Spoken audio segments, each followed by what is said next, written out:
Dans la nuit glaciale du premier jour de 2023, alors que le monde célébrait un nouveau départ, une mère de 3 enfants, une cadre supérieure brillante nommée Anna Walsh, a disparu sans laisser de traces de sa luxueuse maison dans une banlieue de Boston. La première version de l'histoire, racontée par son mari Brian Walsh, parlait d'une urgence professionnelle, d'un voyage de dernière minute à Washington, D.C. Mais en quelques heures, ce récit a commencé à s'effriter, révélant non pas une simple affaire de disparition, mais une toile sinistre de mensonges, de tromperies et une piste numérique troublante qui pointait vers une issue terrible. Que s'est-il réellement passé à l'intérieur de cette maison la veille du Nouvel An? Et comment un homme avec un passé de fraude et de manipulation est-il devenu le principal suspect du meurtre de sa propre femme, même sans corps? Bonjour et bienvenue sur Traces perdues. Dans les prochaines minutes, nous allons plonger au cœur de l'une des affaires les plus choquantes et complexes de ces dernières années. Nous allons disséquer chaque preuve, chaque mensonge et chaque détail sombre qui ont mené les enquêteurs à une conclusion terrible. Si vous vous intéressez aux enquêtes criminelles détaillées et aux analyses approfondies, abonnez-vous à la chaîne et activez les notifications, car c'est une histoire que vous ne voudrez pas manquer. La nuit du 31 décembre 2022 dans la maison de la famille Walsh, dans la ville côtière de Cohasset, Massachusetts, semblait festive et normale. Anna et Brian Walsh avaient invité un ami, Jem Mutlu, pour un dîner du Nouvel An. Mutlu dira plus tard aux enquêteurs qu'il n'y avait absolument aucune indication que quelque chose n'allait pas dans le couple. Il a décrit une soirée agréable, faite de conversations et de célébrations. Vers 1h30 du matin le 1er janvier, Mutlu est parti, devenant la dernière personne, à part son mari, à voir Anna Walsh vivante. Après son départ, dans les premières heures de la nouvelle année, Anna a tenté de passer une série d'appels. Elle a appelé sa mère en Serbie, sa sœur et sa demoiselle d'honneur. Aucune d'entre elles n'a répondu. Ces appels sans réponse représentent ses dernières actions indépendantes connues, une dernière tentative inachevée de se connecter à son réseau de soutien avant de disparaître à jamais. Le parquet affirme qu'elle a été vue pour la dernière fois entre 4h et 6h du matin, à l'intérieur de la maison familiale. L'histoire initiale de la disparition d'Anna venait exclusivement de Brian. Il a dit à la police et à des amis que sa femme avait reçu un appel concernant une urgence professionnelle et qu'elle avait dû s'envoler pour Washington, D.C. ce matin-là pour son poste chez le géant de l'immobilier Tishman Speyer. Il a affirmé qu'elle avait quitté la maison aux premières heures du matin pour prendre un VTC, comme un Uber ou un Lyft, vers l'aéroport Logan de Boston. Ce récit répété de manière cohérente a constitué la base de la tromperie qu'il tenterait de maintenir les jours suivants. La façade construite par Brian Walsh n'a pas tardé à s'effondrer sous l'examen des enquêteurs. La disparition d'Anna Walsh n'a été officiellement signalée que le 4 janvier, 3 jours après sa dernière apparition. Le signalement n'est pas venu uniquement de son mari. Il a été initié par son employeur, Tishman Speyer, qui s'est alarmé de son absence au travail. Brian a déposé un signalement de disparition distincte le même jour. Presque immédiatement, l'histoire de Brian a présenté des failles béantes. La police n'a trouvé aucune preuve qu'Anna ait pris un VTC pour l'aéroport le 1er janvier. Plus important encore, ils ont confirmé qu'elle n'avait embarqué sur aucun vol de l'aéroport Logan ce jour-là. Bien qu'elle ait eu un billet réservé pour DC le 3 janvier, elle ne l'a jamais utilisé. Une vérification de ses finances a révélé que ses cartes de crédit et de débit n'avaient pas été utilisées depuis le premier jour de l'année. Le démantèlement rapide du récit initial de Brian a été le premier grand signal d'alarme pour les enquêteurs, déplaçant leur attention d'une recherche de personnes disparues vers une enquête pour un crime potentiel.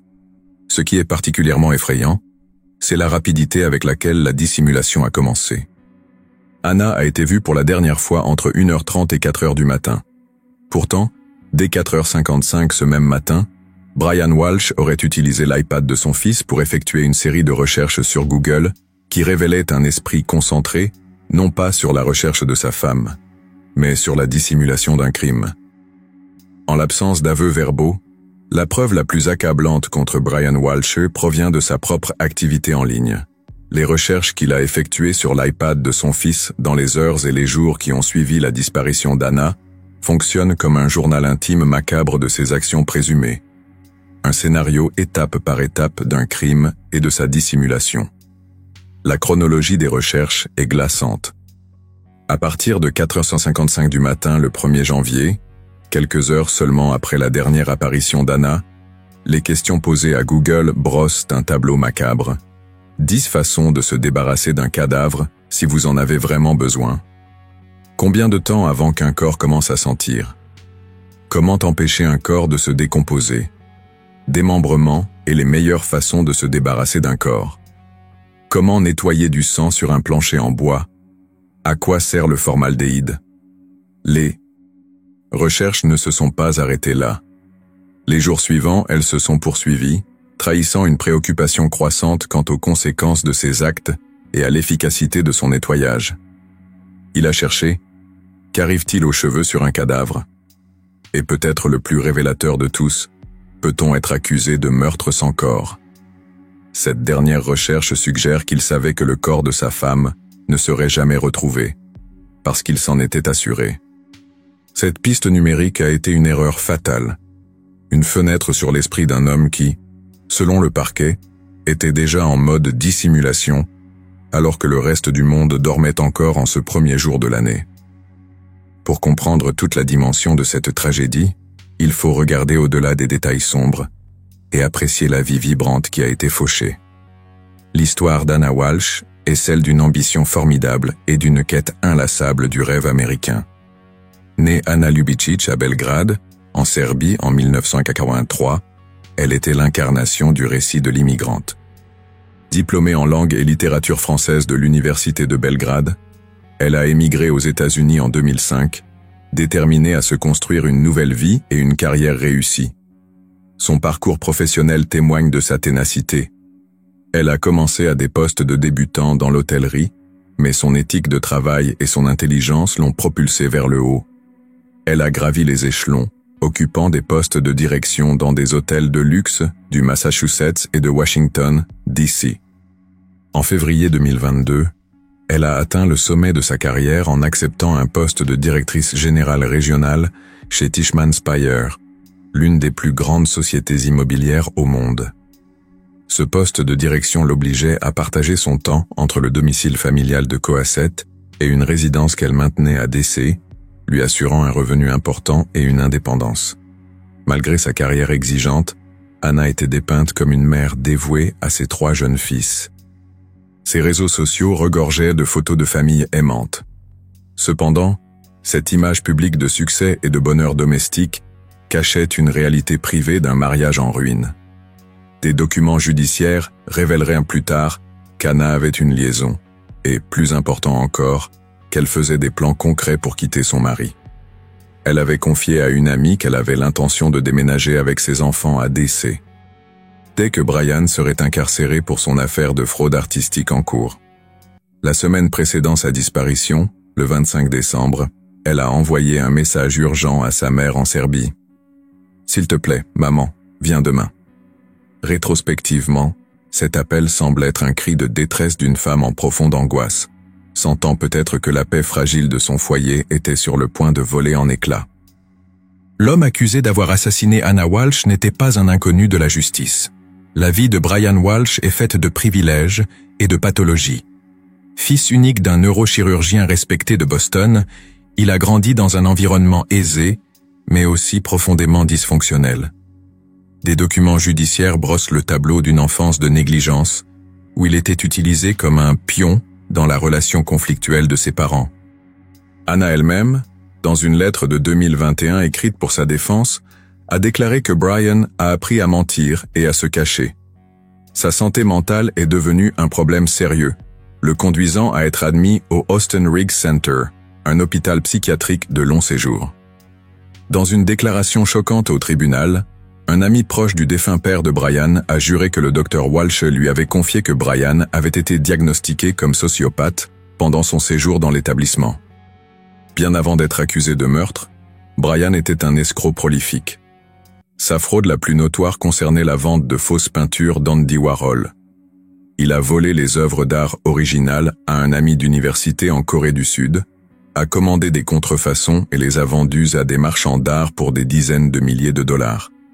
L'affaire lui a valu une condamnation pour fraude fédérale en 2021, ce qui a entraîné son assignation à résidence au moment de la disparition d'Anna. Sa malhonnêteté s'étendait à sa propre famille. Après la mort de son père en 2018, il aurait détruit le testament qui le déshéritait et commencé à liquider près d'1 million de dollars d'actifs avant d'être découvert. Son passé n'était pas seulement fait de crimes financiers, c'était toute une vie d'entraînement aux méthodes de tromperie et de manipulation. Un schéma qui, selon le parquet, a culminé dans la violence. Pour qu'un jury condamne quelqu'un pour meurtre, surtout sans corps, le parquet doit présenter un mobile puissant.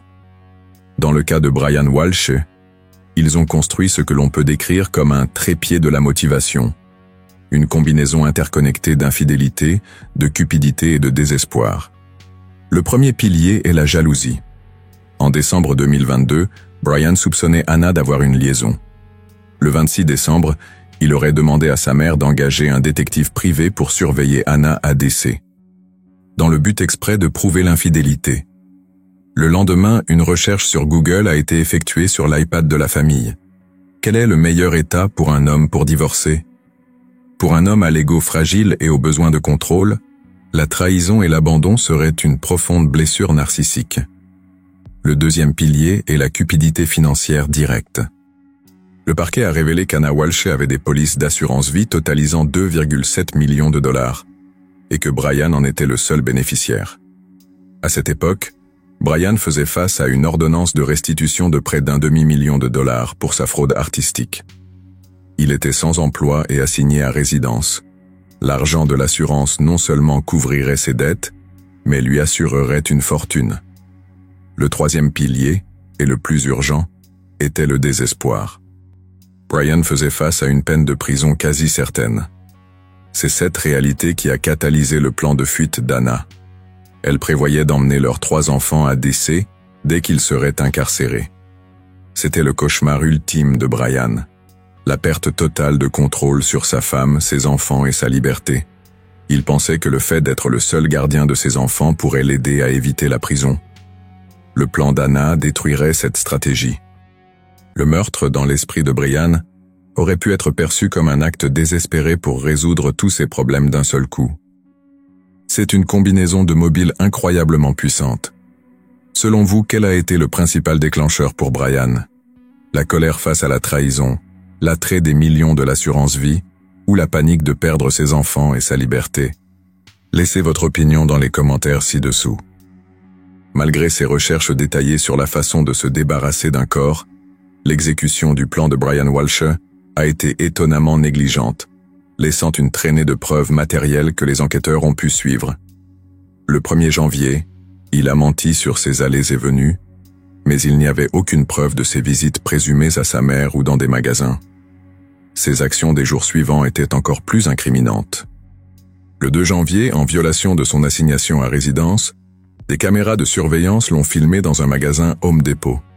Il portait un masque et des gants et a payé 450 $ en espèces pour un ensemble d'articles de nettoyage, y compris des balais, des seaux, des bâches, des rubans adhésifs et surtout une hachette. Le 3 janvier, des caméras l'ont filmé près de bennes à ordures dans 3 complexes d'appartements différents, jetant des sacs poubelles qui semblaient lourds. La découverte la plus significative est venue des ordures. Agissant sur la base des images, les enquêteurs ont intercepté des sacs poubelles que Brian aurait jetés.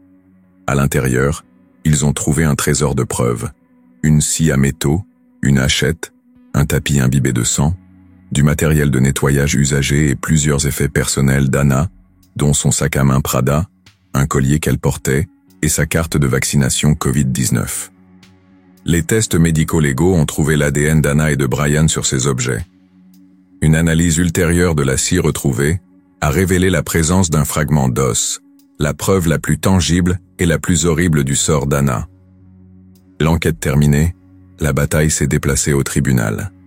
L'affaire contre Brian Walsh est un exemple classique d'une accusation de meurtre sans corps, reposant entièrement sur la force des preuves circonstancielles. Il a été inculpé de meurtre au 1er degré, d'entrave à la justice et de recel de cadavres. La stratégie du parquet est claire. Soutenir que bien que le corps d'Anna ait probablement été incinéré, et ne sera jamais retrouvé, la montagne de preuves, les mensonges, les recherches Google, les achats au Home Depot, l'ADN et les mobiles puissants ne laissent aucune autre conclusion logique que la culpabilité. La défense, quant à elle, se concentre sur la création d'un doute raisonnable. Ils tentent de faire supprimer des preuves clés comme les recherches Google en alléguant des mandats de perquisition illégaux. Ils contestent le mobile, affirmant que Brian n'était pas au courant de la liaison d'Anna. Mais leur arme la plus puissante est venue d'un endroit inattendu, l'affaire de meurtre très médiatisée de Karen Reed. L'enquêteur principal de la police d'État dans l'affaire Anna Walsh, le trooper Michael Proctor, était également un enquêteur clé dans l'affaire Reed. Proctor a ensuite été licencié pour avoir envoyé des SMS inappropriés et partiaux sur Karen Reed et pour sa mauvaise conduite générale dans cette enquête. Bien que les procureurs aient annoncé qu'ils n'appelleraient pas Proctor à témoigner au procès de Walsh, les dommages à sa crédibilité sont immenses. La défense peut maintenant utiliser la réputation entachée de Proctor pour attaquer l'intégrité de toute l'enquête, semant le doute dans l'esprit du jury sur la manière dont les preuves ont été traitées. Au-delà des arguments juridiques et des détails médico-légaux, se trouve la tragédie la plus profonde et la plus durable de cette affaire. Le sort des 3 jeunes enfants des Walsh. Âgés de 2, 4 et 6 ans à l'époque, ils ont perdu leur mère dans un acte de violence brutale et leur père en prison, tout cela en un clin d'œil. Après l'arrestation de Brian, les garçons ont été placés sous la garde du département de l'enfance et de la famille du Massachusetts. Leur avenir reste dans un vide juridique. Leurs plus proches parents maternels vivent à l'étranger, en Serbie et au Canada, ce qui crée des dilemmes juridiques et logistiques complexes pour une éventuelle garde. Ils sont les victimes invisibles, des orphelins qui devront faire face à un long chemin de guérison pour surmonter la perte de leurs 2 parents, dans les circonstances les plus horribles imaginables. La disparition d'Anna Walsh est une étude de cas glaçante sur les sombres réalités qui peuvent se cacher derrière une façade de succès suburbain. C'est l'histoire d'une collision tragique et prévisible entre la quête déterminée d'une femme pour l'indépendance et le besoin pathologique de contrôle de son mari. Brian Walsh, un escroc de longue date, semble avoir appliqué ses compétences en matière de tromperie au crime ultime, pour être finalement trahi par son arrogance et une piste numérique qu'il n'a pas pu effacer. Avec le procès prévu pour octobre 2025, la question pour le jury sera de savoir si la montagne de preuves circonstancielles prouve, au-delà de tout doute raisonnable, que Brian Walsh a assassiné sa femme. La défense, armée de la faute professionnelle de l'ancien enquêteur principal, se battra pour transformer toute incertitude en doute. En fin de compte, alors que le système judiciaire cherche à rendre un verdict, la véritable justice pour Anna Walsh reste une notion complexe. Son corps n'a jamais été retrouvé, et ses 3 fils font face à un avenir à jamais marqué par cette tragédie. Que pensez-vous qu'il se passera au procès? Le parquet obtiendra-t-il une condamnation même sans corps et avec un enquêteur discrédité? Laissez vos dernières réflexions dans les commentaires. Merci d'avoir regardé cette analyse approfondie ici sur Traces perdues.